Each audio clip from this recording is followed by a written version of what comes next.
નમસ્કાર ગુજરાત ફરી એકવાર અરબ સાગરના ઊંડાણવાળા દરિયાના વિસ્તારમાં એક નવું વાવાઝોડું ધીમે ધીમે ભયંકર અને તીવ્ર બનતું જોવા મળ્યું છે। હાલ આ સિસ્ટમ ધીમે ધીમે હવે લો પ્રેશરમાંથી ડીપ ડિપ્રેશનની અંદર પરિવર્તિત થતી જોવા મળી છે અને સિસ્ટમનું જોર અને દબાણ તીવ્ર બનતું હોવાના કારણે તેની આજુબાજુના વિસ્તારોની અંદર પવનની ગતિવિધિઓ અત્યંત મજબૂત અને ભયંકર બનેલી જોવા મળી છે। સાથે જ આ સિસ્ટમનો પટ્ટો અરબ સાગરના દરિયાથી લઈને બંગાળની ખાડીના વિસ્તારો સુધી પણ લંબાયેલો જોવા મળ્યો છે, જેના કારણે આ સંપૂર્ણ વિસ્તારોની અંદર પવનની ગતિવિધિઓ સાથે ફરી એકવાર કમોસમી વરસાદ અને માવઠું પડી શકે છે। અને તમે જોઈ શકો છો કે બંગાળની ખાડીના વિસ્તારોથી અરબ સાગરના આ દરિયાના વિસ્તારોની અંદર બે સિસ્ટમ જોવા મળી છે। એક અરબ સાગરની અંદર ધીમે ધીમે લો પ્રેશરમાંથી ડીપ ડિપ્રેશનની અંદર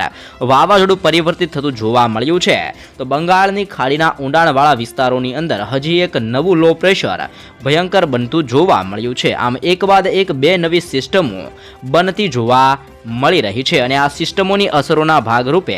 ભારતના અનેક વિસ્તારોની અંદર વાતાવરણની અંદર અત્યારે પલટો જોવા મળી રહેલો છે। પલટાની સાથે કેટલાક વિસ્તારોની અંદર પવનની ગતિવિધિઓ સાથે વરસાદની સાથે હિમવર્ષાને લઈને પણ મહત્વપૂર્ણ આગાહી દર્શાવવામાં આવી છે। નવી સિસ્ટમની અસરોના કારણે અનેક વિસ્તારોની અંદર ફરી એકવાર વાતાવરણની અંદર બદલો અને પલટાવ જોવા મળવાનો છે, જેના કારણે બંગાળની ખાડીના દરિયાકાંઠાના વિસ્તારોની અંદર, જેમાં વિશાખાપટ્ટનમનો વિસ્તાર, ભુવનેશ્વરના વિસ્તારોની અંદર, હૈદરાબાદના વિસ્તારો અને ઢાકા અને ધાનબડ આજુબાજુના વિસ્તારોમાં સિસ્ટમનું જોર અત્યારે સૌથી વધારે જોવા મળી રહેલું છે, જેના કારણે આ સંપૂર્ણ વિસ્તારોની અંદર વરસાદને લઈને યલો એલર્ટની સાથે અમુક વિસ્તારોમાં રેડ એલર્ટ પણ દર્શાવવામાં આવી રહેલું છે। એટલે કે બંગાળની ખાડીને અડીને આવેલા વિસ્તારો છે,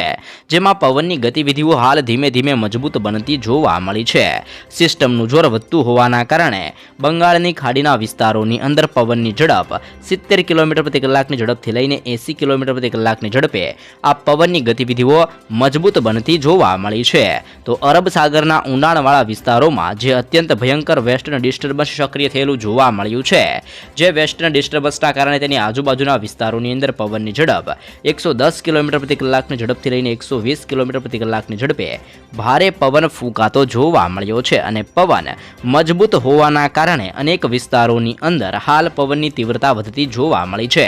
જેના કારણે ભારતની અંદર હવે ધીમે ધીમે ઠંડીના પ્રમાણની અંદર પણ વધારો થતો જોવા મળ્યો છે। જોકે ગુજરાતની અંદર હાલ બેવડી ઋતુનો અનુભવ જોવા મળ્યો છે, જેમાં વહેલી સવાર અને મોડી સાંજ દરમિયાન ગુજરાતની અંદર ઠંડી પડે છે, તો ભર બપોર દરમિયાન ગુજરાતની અંદર ગરમીનો માહોલ જોવા મળી રહેલો છે અને આ ગરમીના માહોલ વચ્ચે ગુજરાતની અંદર હજી પણ ત્રીજી ઋતુ એટલે કે કમોસમી વરસાદ ફરી એકવાર માવઠું જોવા મળી શકે છે તેવું પણ અનુમાન મૂકવામાં આવી રહેલું છે। ભારતના અનેક વિસ્તારો, જેમાં નાગપુર, હૈદરાબાદ, વિશાખાપટ્ટનમ, ભુવનેશ્વરના વિસ્તારો, ધાનબડ, ઢાકાના વિસ્તારો, તમિલનાડુ, કર્ણાટક, કેરળના વિસ્તારોની અંદર પણ હવે ધીમે ધીમે વાતાવરણની અંદર બદલાવ અને પલટો જોવા મળ્યો છે, જેના ભાગરૂપે ગુજરાતની અંદર પણ ધીમે ધીમે વાતાવરણની અંદર બદલો અને પલટાવ જોવા મળી શકે છે। નવી સિસ્ટમનું જોર વધતું હોવાના કારણે ગુજરાતની અંદર હવે ધીમે ધીમે દરિયાકાંઠાના વિસ્તારોની અંદર પવનની ઝડપ મજબૂત બનતી જોવા મળી છે। મોસ્કોટ અને ઓમાનના આજુબાજુના વિસ્તારોની અંદર એક નવી લો પ્રેશર સક્રિય થાય તેવું પણ અનુમાન મૂકવામાં આવી રહેલું છે અને આ લો પ્રેશરનું સર્ક્યુલેશન આવી રીતનું ધીમે ધીમે મજબૂત બની શકે છે, અને જેના કારણે ગુજરાતના જે પણ દરિયાકાંઠાના વિસ્તારો આવેલા છે, જેમાં પવનની ઝડપ હજી પણ તીવ્ર બનતી જોવા મળી શકે છે, જેને અનુરૂપ કચ્છના વિસ્તારો, સૌરાષ્ટ્રના વિસ્તારો, ઉત્તર ગુજરાતના જિલ્લાઓની અંદર સાથે જ મધ્ય ગુજરાત અને દક્ષિણ ગુજરાતના જિલ્લાઓની અંદર પવન તીવ્ર બનતો જોવા મળી શકે છે। ગુજરાતના દરિયાકાંઠાના વિસ્તારોની અંદર પવન 30 કિલોમીટર પ્રતિ કલાકની ઝડપથી લઈને 40 કિલોમીટર પ્રતિ કલાકની ઝડપે આ પવન પણ ધીમે ધીમે હજી મજબૂત ફૂંકાતો જોવા મળી શકે છે, જેના કારણે ગુજરાતની અંદર ઠંડીના પ્રમાણમાં 2 થી 3 ડિગ્રીનો વધારો જોવા મળશે તેવું પણ અનુમાન મૂકવામાં આવ્યું છે। સાથે જ ગુજરાતની અંદર સૌરાષ્ટ્રના વિસ્તારોની માહિતી મેળવીએ તો તેમાં દરિયાકાંઠાના વિસ્તારો એટલે કે દેવભૂમિ, દ્વારકાનો વિસ્તાર, પોરબંદર, જૂનાગઢ, ગીર સોમનાથ, અમરેલી અને ભાવનગરના વિસ્તારોની અંદર પવન ધીમે ધીમે દરિયાકાંઠાના વિસ્તારોની અંદર ભારે ફૂંકાતો જોવા મળી શકે છે અને પવનો મજબૂત ફૂંકાવાના કારણે ઠંડીના પ્રમાણની અંદર 1 થી 2 ડિગ્રીનો વધારો દરિયાકાંઠાના વિસ્તારોની અંદર જોવા મળી શકે છે। તેની સાથે સાથે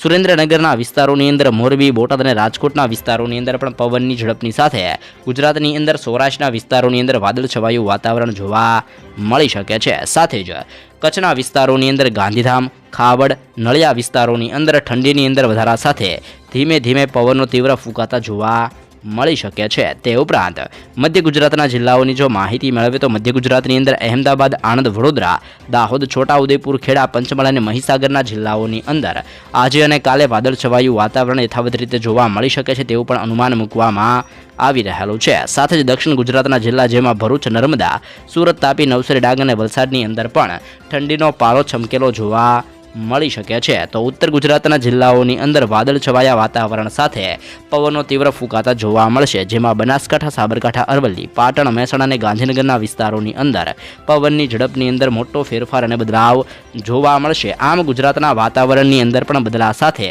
અનેક વિસ્તારોની અંદર વાદળછવાયું વાતાવરણ જોવા મળશે અને દરિયાકાંઠાના વિસ્તારોની અંદર ભારે પવન ફૂંકાતા ક્યાંક ધીમો તો ક્યાંક હળવો વરસાદ પડી શકે છે તેવી પણ શક્યતા વ્યક્ત કરવામાં આવી રહી છે। ખાસ કરીને બીજા રાજ્યો જેમ કે હૈદરાબાદનો વિસ્તાર છે, વિશાખાપટ્ટનમનો વિસ્તાર, ભુવનેશ્વરનો વિસ્તાર, ધાનબડ, ઢાકાના વિસ્તારો, નાગપુરના વિસ્તારોની અંદર, કેરળ, કર્ણાટક અને તમિલનાડુના વિસ્તારોની અંદર વરસાદને લઈને મહત્વપૂર્ણ આગાહીઓ દર્શાવવામાં આવી રહી છે। આ સંપૂર્ણ વિસ્તારોમાં સિસ્ટમનું જોર વધતું હોવાના કારણે ત્યાં સારો એવો વરસાદ જોવા મળી શકે છે। જો કે ઉત્તર ભારતના વિસ્તારો છે, જેમાં નેપાળ, હિમાલયના વિસ્તારો છે, તેમાં ઠંડીના પ્રમાણની અંદર વધારા સાથે હિમવર્ષા થઈ શકે છે, એટલે કે બરફ સાથે કરા પડી શકે છે હિમાલયના વિસ્તારોની અંદર, તેવી પણ મહત્વપૂર્ણ આગાહી દર્શાવવામાં આવી રહી છે। હાલ અત્યારે વાવાઝોડું ધીમે ધીમે અરબ સાગરની અંદર હજી પણ મજબૂત બનતું જોવા મળી રહ્યું છે। જેમ જેમ દિવસો પસાર થશે તેમ તેમ આ વાવાઝોડું ભયંકર સ્વરૂપ ધારણ કરીને આગળ વધશે, પરંતુ અત્યારે આ વાવાઝોડાનો ખતરો ગુજરાત ઉપર નહિવત પ્રમાણની અંદર દર્શાવવામાં